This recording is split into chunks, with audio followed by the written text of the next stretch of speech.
Hello and welcome to this presentation of my clinical portfolio for EHR510, Exercise Physiology and Healthcare Practice.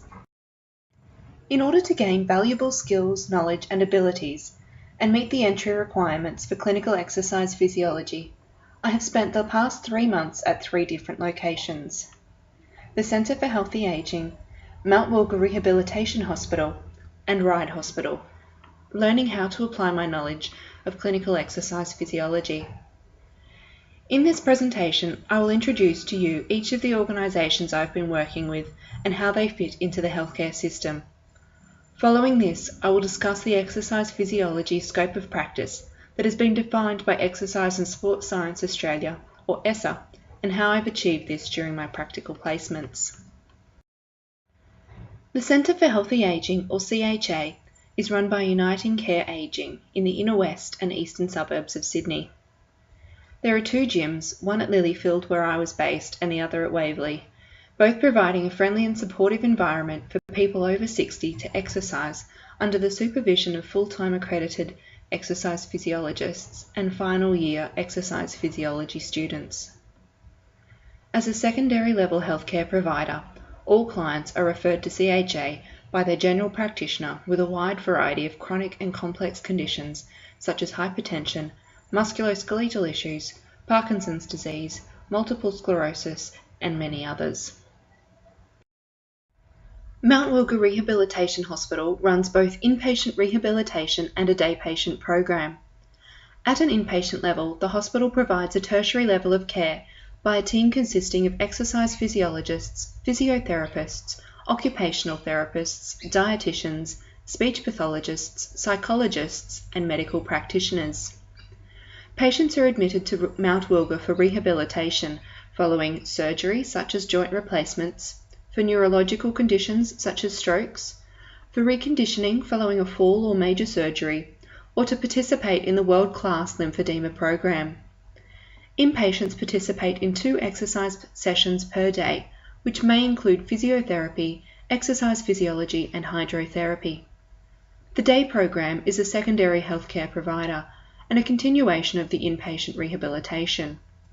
Patients come to Mount Wilga for 3 hours, 2 days per week, for a minimum of 4 weeks, and usually participate in 3 one-hour-long sessions of physiotherapy, exercise physiology, and hydrotherapy, although occupational therapy, psychology, or dietetics may be required. Ryde Hospital provides a number of secondary health services, including pulmonary rehabilitation, treating patients with COPD, emphysema and asthma, cardiac rehabilitation, treating patients who have undergone recent cardiac surgery or medical management for myocardial infarction, insertion of cardiac devices such as pacemakers, have had a coronary artery bypass graft or heart transplant, and finally, chronic heart failure management for ongoing treatment and management of patients with stable chronic heart failure. Having introduced you to the organisations where I gained my clinical experience, I will now discuss the ESSA scope of practice and how I have achieved each of these 7 tasks. Firstly, an accredited exercise physiologist, or AEP, is expected to participate in screening and risk stratifying to ensure the safetiness and appropriateness of exercise and physical activity interventions. Following this, an AEP should be able to assess a person's movement capacity in people of all ages and all levels of health and well-being, develop safe and effective exercise interventions, provide health education, advice and support to enhance health and well-being, provide exercise interventions and advice to people at risk of developing a chronic condition or injury, provide clinical exercise prescriptions for those with existing chronic and complex medical conditions, and finally, provide rehabilitation and advice for patients following the acute stage of injury, surgical intervention, or during recovery to restore functional capacity and well-being. As an AEP, screening and risk stratification is one of the most important tasks that we perform.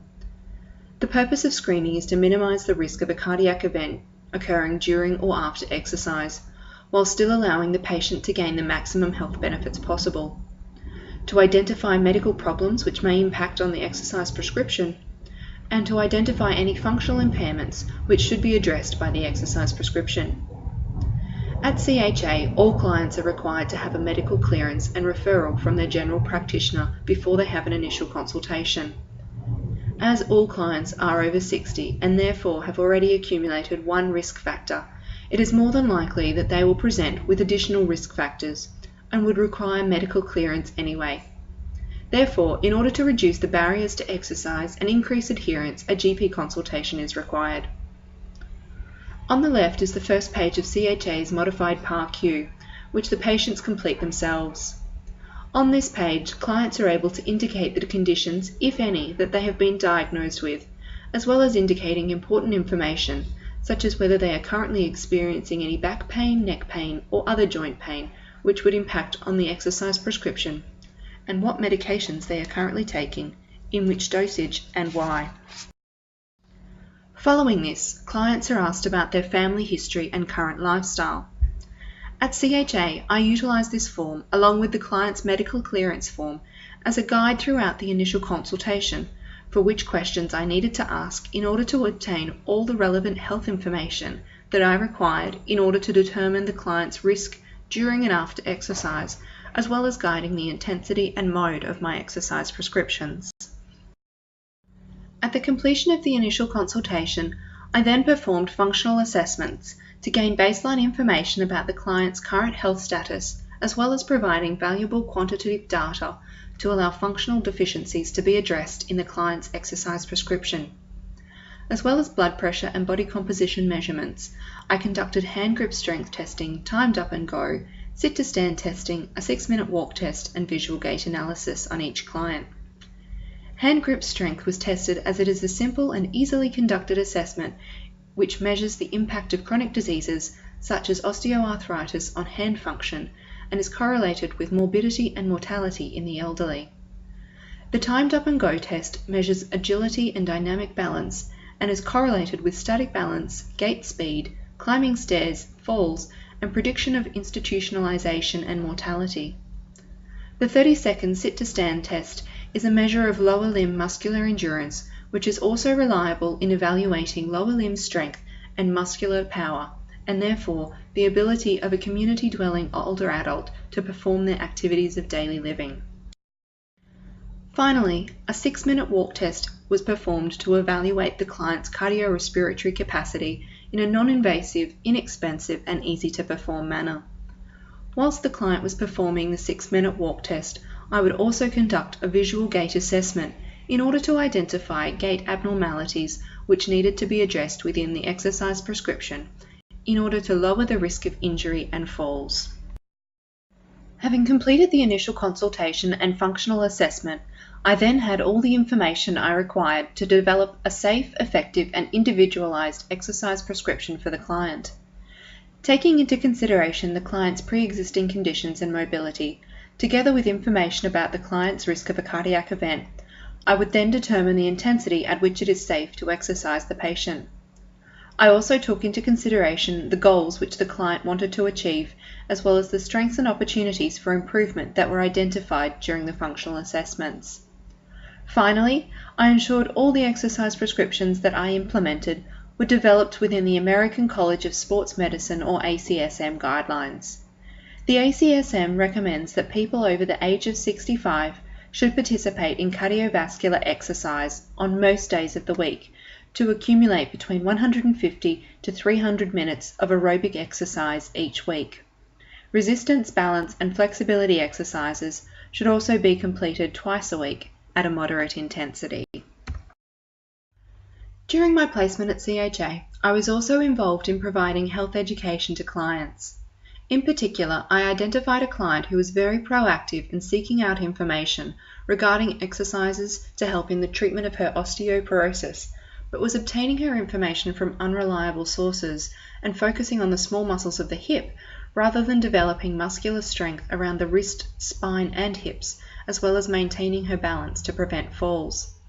I therefore decided to book the client for an education session and prepared this handout to guide a discussion about what lifestyle factors the client was able to modify.